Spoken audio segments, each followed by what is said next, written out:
thank you for coming, PDG, BNB Katria,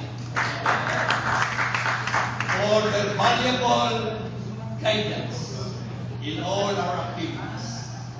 I also thank the past presidents for their untiring participation in all our projects in the past 20 years.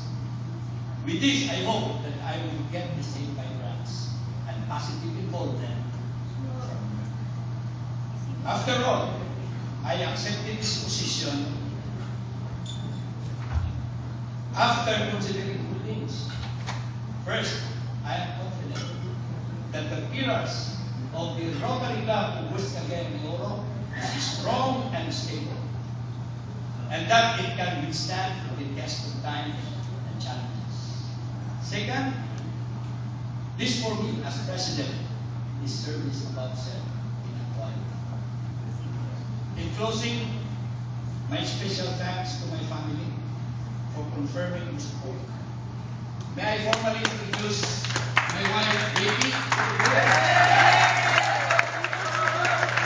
my only daughter, Pia Patricia,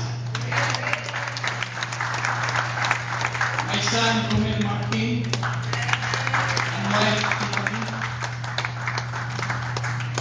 Well, my eldest son, Paulo, will not be able to, cannot join us tonight, but he is represented by her special friend, girlfriend, Jane.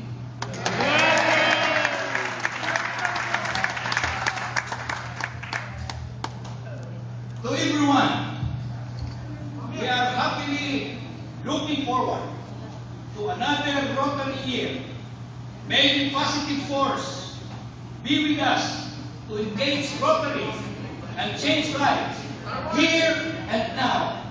God bless us all. President,